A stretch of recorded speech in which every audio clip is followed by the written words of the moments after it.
Google was my dream job. I felt really lucky that I got this job until one day I had a health scare. When a wake-up call hits, everything changes.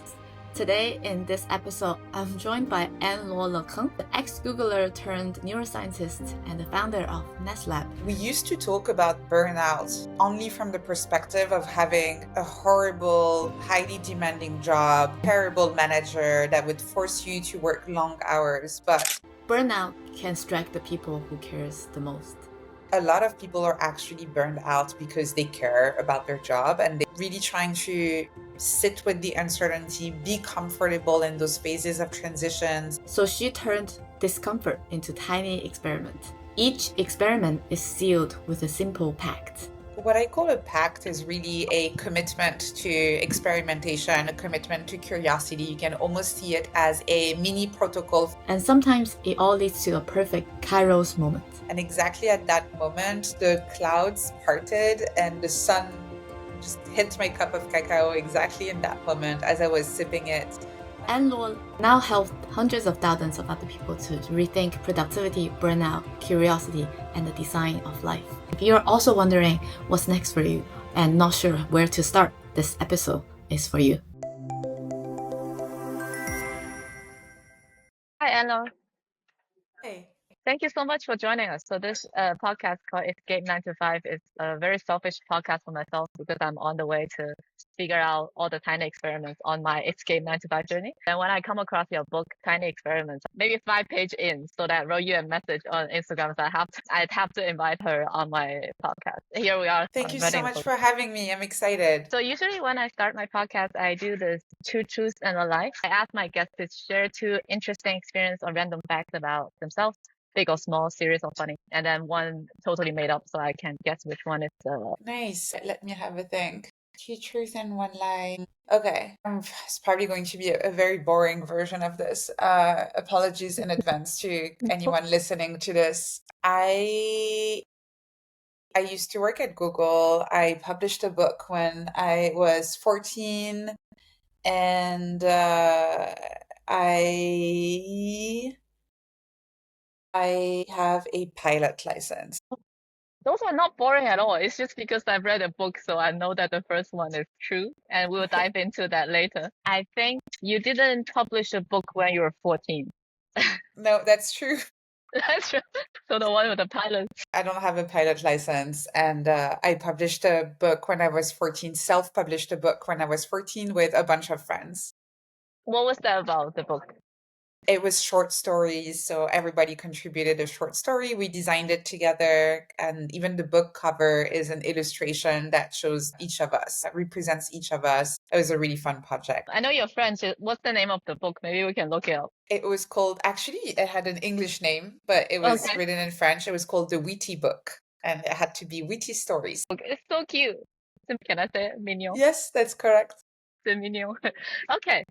So we're gonna dive into your Google story. That's one of my favorite part of my podcast because I wanted to learn about people's origin story. What was the exact moment that you knew that you had to step off the safe corporate path, and do you remember that day you made the decision that you want to quit? Yes. Google was my dream job for a while. I was very excited to work there. I had an amazing team. I was working on really interesting projects. And I felt really lucky that I got this job until one day I had a health scare. I was brushing my teeth and I saw in the mirror while brushing my teeth that my entire arm had turned purple. Oh gosh. So I went to the Google infirmary because they had that on campus in Mountain View, and the nurse looked at my arm and said, "You need to go to the hospital." So I went to the hospital in Stanford, and the doctor said that I needed to have surgery as quickly as possible because I had a blood clot in my arm that was threatening to travel to my lungs. Mm-hmm. And here in the doctor's office, when they said, "You need to get surgery as quickly as possible," I said, "Wait a second, I need to look at my calendar," because I wanted to schedule that surgery around all of the product launches I was working on. And in that moment, I realized that something was really, really wrong with my sense of priorities when my to-do list had somehow become more important than my own health. That was Yeah. the trigger that really started this reflection around my relationship to work, my relationship to productivity, my relationship to my career, and made me question what I actually wanted to focus my time and energy on in my life. I remember I read it in your book, and your manager didn't know that you did the surgery or something. I didn't tell my manager that I scheduled the surgery around our product launches. So she didn't know that I delayed that surgery to make sure that I was not disturbing any of the projects that we were working on as a team. Do you think that she will ask you to prioritize your surgery if had she known? Yes, yes, she was a good human being. She would have absolutely told me to get the surgery. So, yeah. Yeah, I think that's the main difference between a tech firm, because I've worked in the financial industry for 10 years. I was a banker for 10 years until I left. I remember back in the days back in Hong Kong, my one of my friends, so his manager. His manager had some kind of family issues, like her father was in the hospital, but she needs to go somewhere. No, I think her father actually passed away because of a health issue.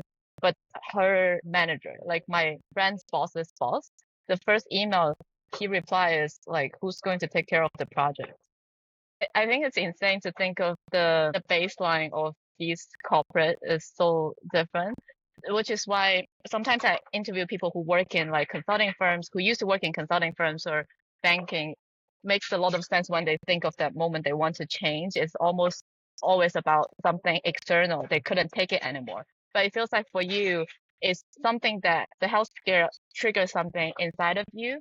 And how long does it take before, from that point you did make the doctor's appointment to the point that you decide to leave? Is it like a gradual process?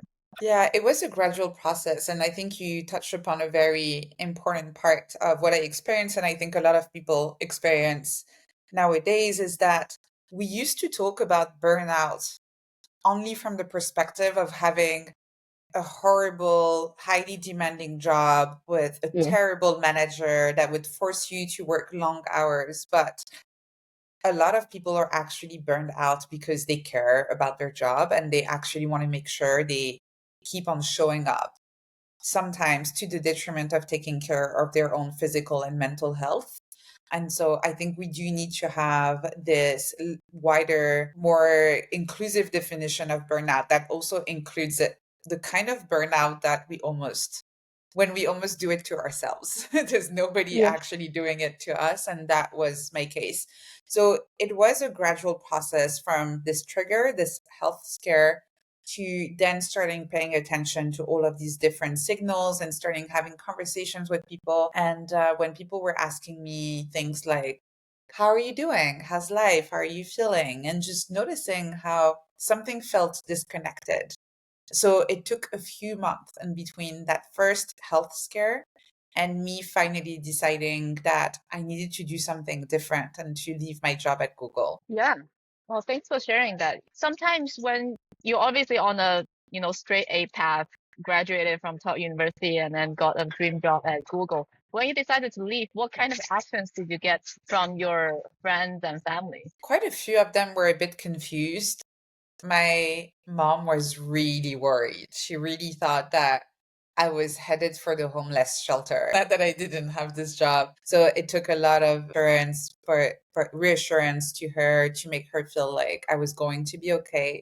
And in addition to all of the confusion and the questions I was getting from my friends and family, there was also the internal confusion of not really having the sense of identity, the self identity that I had developed around this career, this job, and this role at Google, where this is something we don't talk about enough. I think how working at a prestigious company, or you mentioned going to a top university, anything that gives you this easy label, this easy narrative that you can use whenever you introduce yourself in a social circle and where you can say, hi, I work at so and so. I work at Google. I work at this big company, or I graduated from an Ivy League university. It does remove a lot of the kind of friction and anxiety that you might have when you introduce yourself, because people are immediately going to assume good things about you.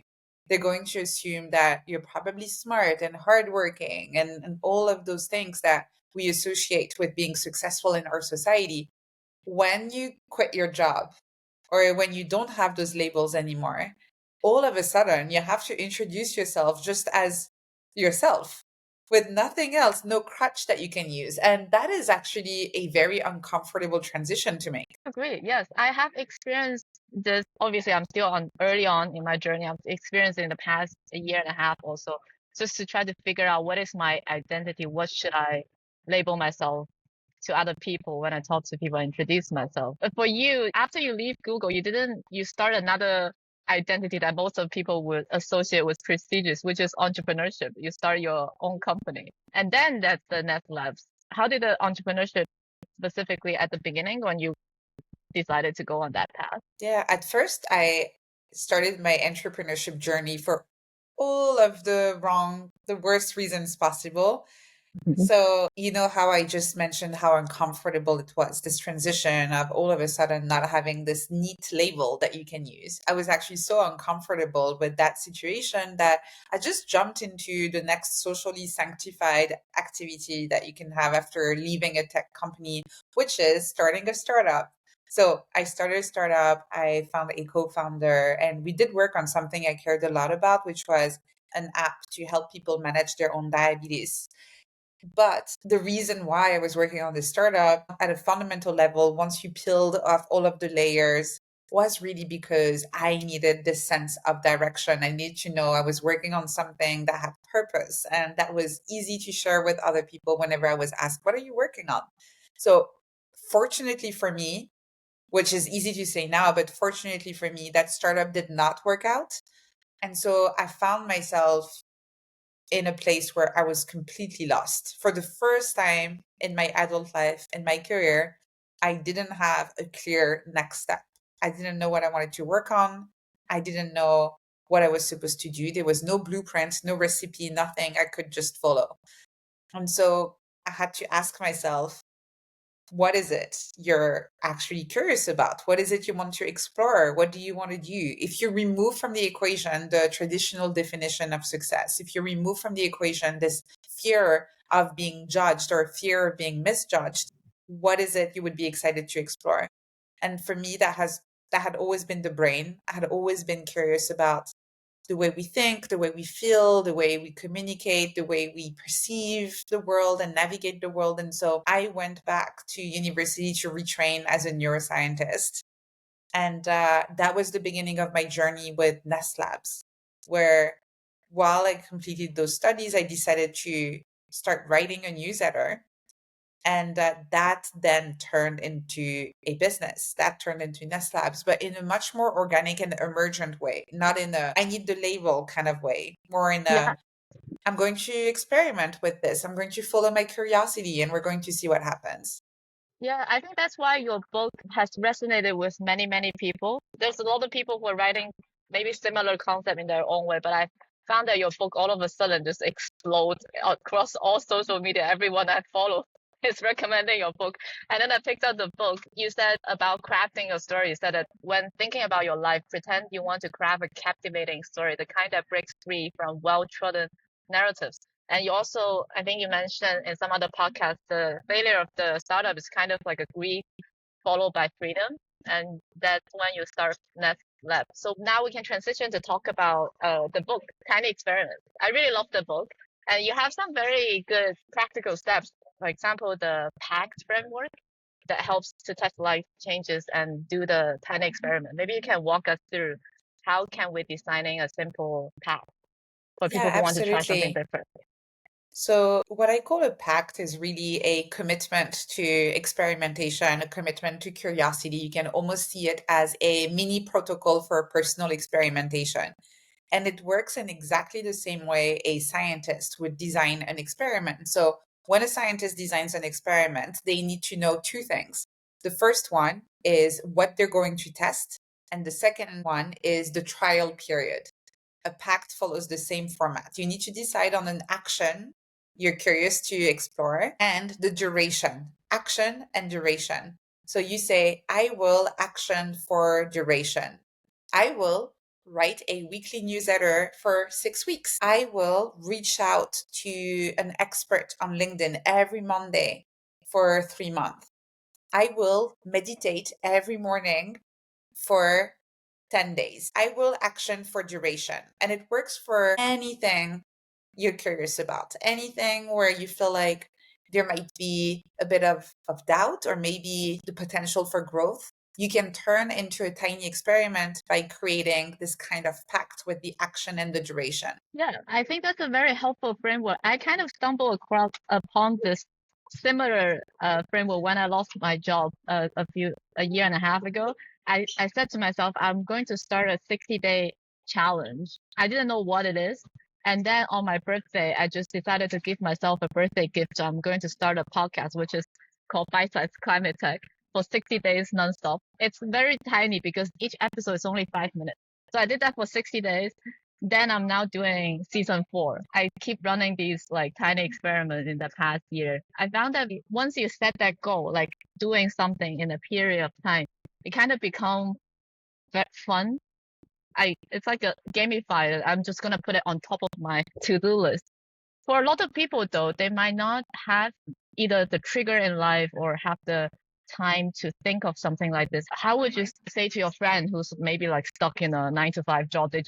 I have friends come to me saying the same thing. They will be like, oh, I want to do this, but after work, I'm tired, I'm this and that. How can people start small by using your method? This is why the book is called Tiny Experiments. It needs to be very, very, very small. The problem very often is that people aim too big, too quickly. At the beginning, you want to start with something that is so small that it feels so easy to do. There's no way you cannot do it. So if you start designing an experiment and it feels overwhelming, this is a signal that the experiment is too ambitious for your current circumstances. Make it smaller. So if you're designing an experiment and you say, I'm going to do this for 6 months, how about 6 weeks? Do you still feel overwhelmed? How about 6 days? And so keep going like that and making it smaller until you get to a duration that feels doable. Another is that people always assume that conducting an experiment is about adding more stuff, doing something. But you can also conduct experiments that are about doing less, removing some things. An experiment that I love, for example, is I will not bring my phone with me in the bedroom for the next 2 weeks. That it doesn't add anything. It is not more work, but it is very likely to have positive downstream effects on your mood, your sleep, obviously, but then your creativity, your productivity throughout the day. And then you can start stacking these because if you feel better, you might have a little bit more energy and then you might have a little bit more creativity and you might want to do another tiny experiment.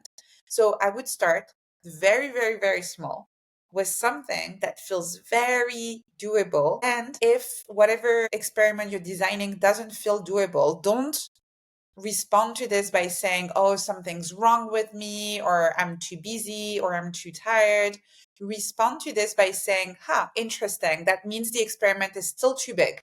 How can I make it smaller? Yeah, this is brilliant. I didn't read that from your book. Maybe I forgot, but I think this is a great tips. I've been trying to do digital detox for the beginning of this year, just every day after 11 p.m. I can never achieve that. I think it's a good place to start. So this is one to do the minus.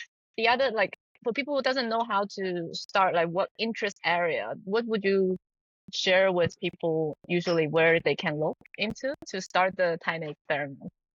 So What area? designing an experiment always starts with observation. And I know when we hear about experiments for the first time and designing tiny experiments, we might be really excited and tempted to just start running 1,000 different experiments. And then it becomes, again, quite overwhelming. To design a good experiment, just like a scientist, you start by observing the current situation, which will allow you to then formulate a hypothesis. To do that, I have a little exercise that I describe in the book that I recommend doing that I call self-anthropology. The reason why I call it this way is because you're going to pretend for 24 hours that you are an anthropologist. but with your own life and work as the topic of study. And so what does an anthropologist do? They have their notebook and they go in the field and they take field notes. Very importantly, they don't judge, they just observe. So you can do the same thing with your own life and work, and you can ask yourself, what gives me energy? What drains my energy? What am I curious about? What do I find really boring? What do I want more of? What do I want less of? Why do I respond in this way? And just capturing all of these little observations without any kind of self blame or self judgment. You're just observing, you're just an anthropologist. Based on that, once you know how things are, you can start imagining how they could be. And you can use a little magic word that I love, maybe. Maybe this could be different. So let's say that you've noticed that every time you're supposed to give a presentation, you're feeling really anxious. You have this knot in your stomach and you can't sleep. You could say, maybe I could take improv classes to build my confidence. Maybe I could practice those presentations in advance. Maybe I could get public speaking coaching. Maybe. If you notice that every Monday when you wake up, you are also a little bit stressed, not necessarily looking forward to the week, you could say, maybe a mindfulness practice like meditation could be helpful in order to better manage my stress levels. And once you have an interesting hypothesis, you can turn it into a pact by saying, let me try this for a duration. This is my action, this is my duration. What's really important about the pact is that first, you're not trying to be successful. You're not trying to get to a specific outcome. You're just collecting data. You're just trying to see if this action is helpful in any way. If the answer is no, actually meditation is not helping, or actually improv is not helping, then this is fine, because now you know and you can use that new knowledge to design your next experiment. And second, you're not creating a habit. What you're doing here is testing a hypothesis. So that's why you have the duration. You're not committing to this for the rest of your life. You're just committing to it for the duration of your mini protocol of your pact. Well, yeah, that's so many good tips. I think observing is something that's very refreshing as a concept, because most of the time we're not aware of our own being. We're the species doing, we become human doing, not human being sometimes. And you also have this concept in your book. It's called, is it Kairos moment? Kairos moment. You define Kairos as a moment where this moment right now feels perfect. Can you share a recent Kairos moment that you've experienced, and how other people can use this concept to incorporate into the field notes, to observe themselves? So the ancient Greeks actually had two words to talk about time. The first one, chronos, is the one that you will find in a lot of time-related words that we have in English, like chronometers, for example, or chronology. And this is the quantitative definition of time. It's the time of seconds, of minutes, of hours, and weeks and months. This is the time that we use to look at our calendar and decide when we're going to meet, how long a meeting is going to be, and just in general, the kind of time we use to be efficient and productive and make the most of our limited time on Earth.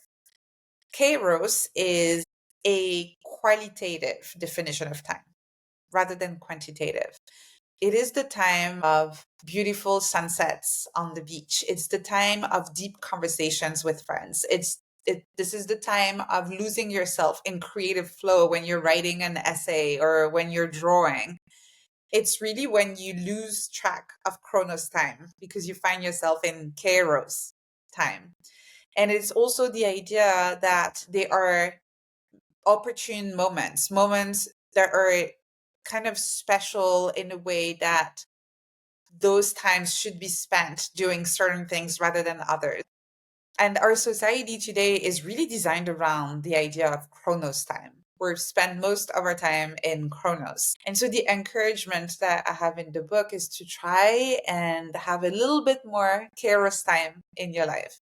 So maybe asking yourself, is right now a moment where I should be working on that presentation? Or maybe I should spend this time reading a bedtime story to my child. Is this a time where I want to be obsessing over this admin task on my to-do list? Or is that a time that I want to use to take a walk with a colleague and to have a little brainstorming session? And so really being a little bit more intentional with our time and optimizing not only for our productivity levels and trying to do as much as we can with our quantity of time, but also optimizing for the quality and the depth of each experience. That's so beautiful. Thank you so much for walking us through the two different type of definition of time.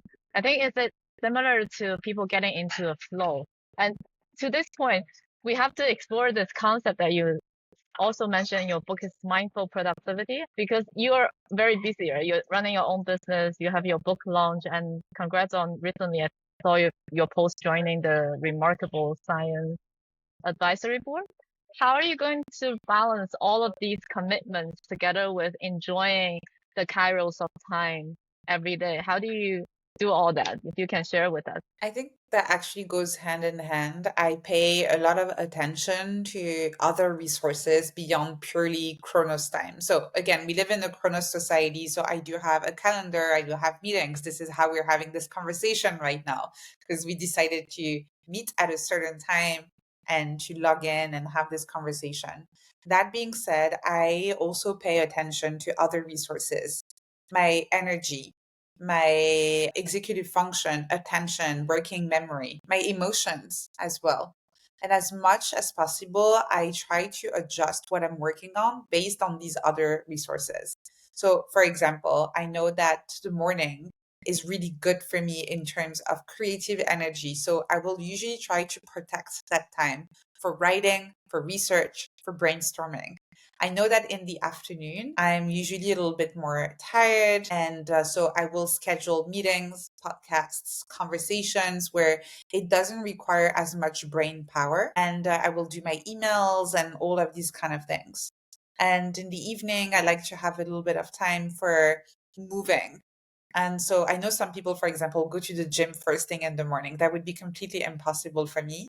And so usually what I do is that when I'm done working, I will close my laptop and I will either go for a walk or I will go and take a class or dancing or anything like that that will help me move my body after the day of work.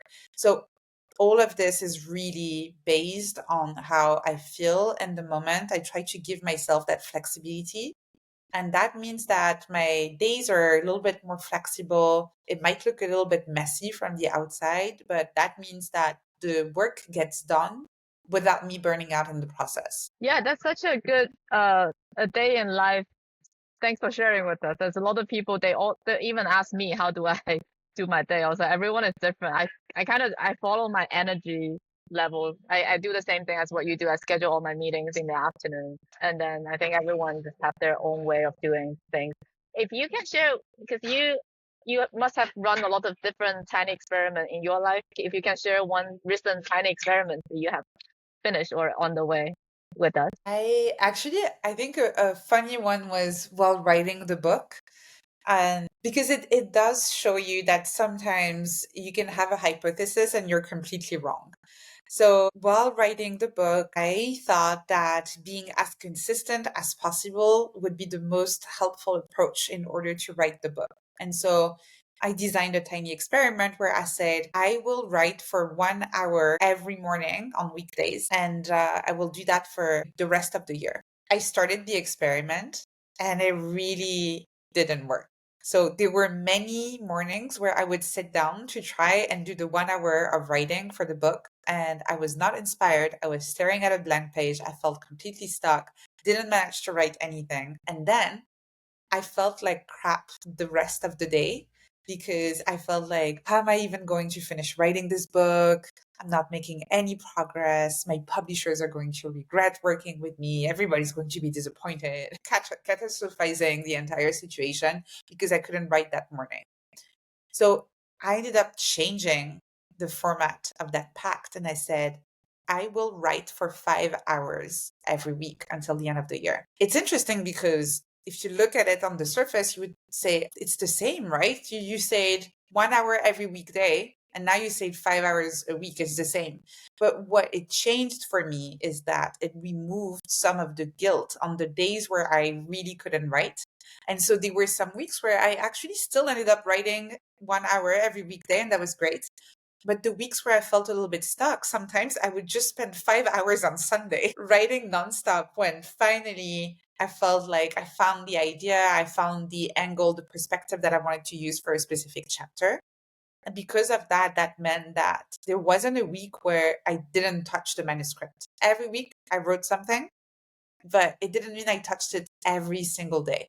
Small tweak in the PACT that changed everything for me.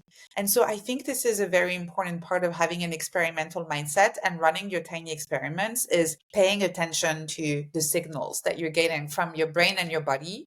And sometimes a sense of resistance can actually be a very useful source of information for you to figure out how you might need to tweak that experimental protocol that you've designed for yourself. Yeah, I think sometimes the resistance is a sign or signal for us to figure out what's the best for our own body to because we all have that juice inside of us, right? It's about like how can we manage that so that we achieve our goal.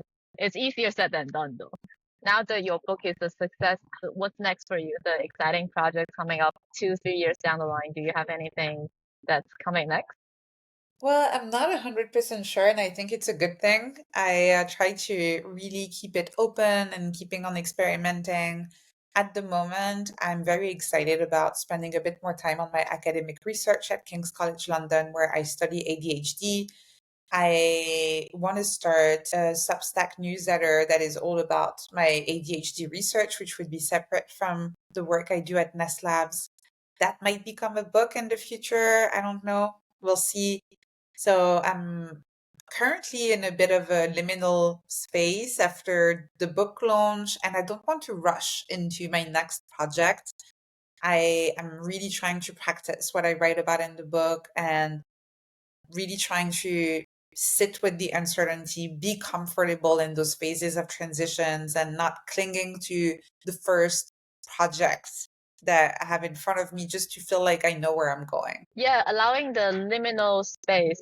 Sometimes we finish one project, we immediately want to jump to the next. If you can also walk us through about the liminal space with the audience and we can apply to our own life.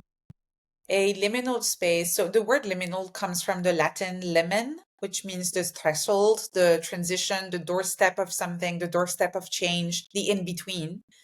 And being in the liminal space means that you're in between two different phases in your life, in a project, in a situation. So some very common examples are maybe you are engaged but not married yet.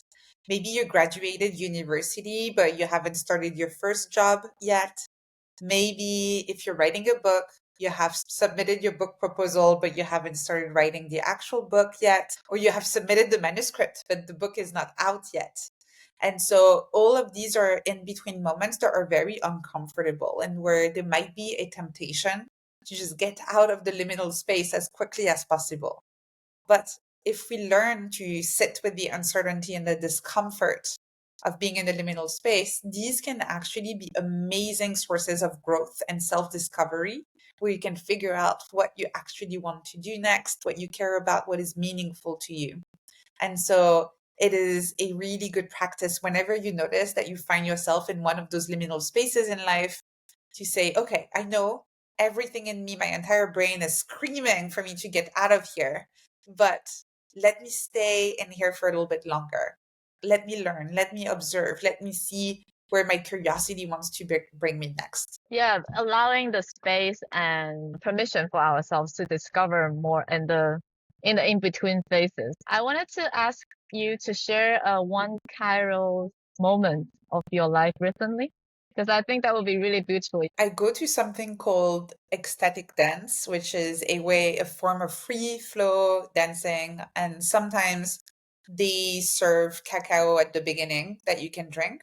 And last week I went and I sat down and I had my cup of cacao And exactly at that moment, the clouds parted and the sun just hit my cup of cacao exactly in that moment as I was sipping it. And I had this little moment of gratefulness that I could be here, that I had that time on a Sunday morning to come and move my body and drink this cacao and take a little break from the busyness of life, and that I could still move my body, that I was healthy and able to do that. That was a Kairos moment for me of just gratitude for everything that life has given me recently. Wow, that's so beautiful. That it feels like a movie set almost, like you would open the cinematic view. So my first lightning round question is, if your life was a Netflix show, what's this season called? That would be the season of change. Season of change. Yeah, because change allows everything, all the tiny experiments and all the possibilities. What's one book or idea you find yourself frequently recommending lately? I've been reading the Alan Watts' The Watercourse Way, and I started reading it during my book tour, finished reading it, and I keep on coming back to it and recommending it to friends. And it's about the Tao in general, but more generally about embracing the flow of life, whatever comes your way. And especially again in liminal spaces where you feel like you don't have a lot of control, I feel like it's a very helpful book. Oh, great. What's the something small that brought you unexpected joy recently? I just learned how to make my own hand creams. It's a small thing, but I really enjoyed doing that. And it was a really nice non-screen based activity. I always enjoy these, any excuse to close my laptop and do something that is a little bit more crafty and practical. So that was fun. The craftsmanship. Yeah. Yeah. So the final question of the lightning round is, if you could have 1 extra hour every day, how would you most enjoy spending it? Probably that, doing something, crafting something. There's a lot of joy in making your own stuff, whether that's cooking or anything like that. I would probably spend a little bit more time doing these kind of things. Yeah, I have to ask, how did you learn to do your own hand cream? Is that a workshop or somewhere? Yes, it was a workshop. I went to a workshop and we went to the garden. We picked some herbs and we learned to make the cream from scratch. And so now you have extra joy of using this cream because I made it. That's so cool. Okay, so we've reached to the end. We have a closing tradition, as you are going to answer a question from the previous guest. So his question is, what's the worst advice you've ever received? Probably stay focused. I was told when I was younger in my career that if I wanted to be successful, I had to pick one thing and I had to be super focused on it and just work on that. And that's how you become successful. I think it works for some people, but for me, exploring different projects, trying different things, allowing myself to have different identities and to change has been a big part of being successful in a way that feels aligned with the kind of life I want to live. So that for me was not good advice. Yeah, I think that's a very common advice. I've received it many times. But there's a book by, what's the name? There's a book about, like, actually everyone can take on a lot of different projects, but still all the projects will create synergy. So maybe that's the approach to go. Can you leave a question for the next guest? Yes. When was the last time you were truly scared? Oh, I love this question. Great. Oh, thank you so much, Anne-Laure. I really, really appreciate your time. And I hope that one day we can meet in person. Where can our listeners find you and all your work? They can go to nesslabs.com where they can sign up for my weekly newsletter where we talk about a lot of the topics we discussed together today. And my book is called Tiny Experiments. It's available anywhere books are sold. Thank you. Thank you so much, Anne-Laure. Hopefully one day we can meet in person and have another Thank you. conversation. Bye. So that's another episode of Escape 9 to 5. Escape 9 to 5 is my way to help people visualize and see the stories behind those who have changed their life from a traditional 9 to 5 job to a different portfolio life. If you like this video, you might resonate with this video as well. All the links will be in the show notes and you feel free to check out. If you listen to this on Apple Podcasts or Spotify and if you like it, don't forget to give us a 5 5-star review. It really helps the podcast to be discovered by other people. And if you like any specific clips or mantras or any takeaway from this video, please share with us in the comments down below. Share with your friends and family. That really, really helps the podcast. Thanks for being on this amazing journey. Until next time, I hope this episode gives you a little bit of inspiration, nudge you a little bit to do something on your own or just try something out for the first time ever. We're here with you. We have this whole community and all the guests coming. I'll see you next time.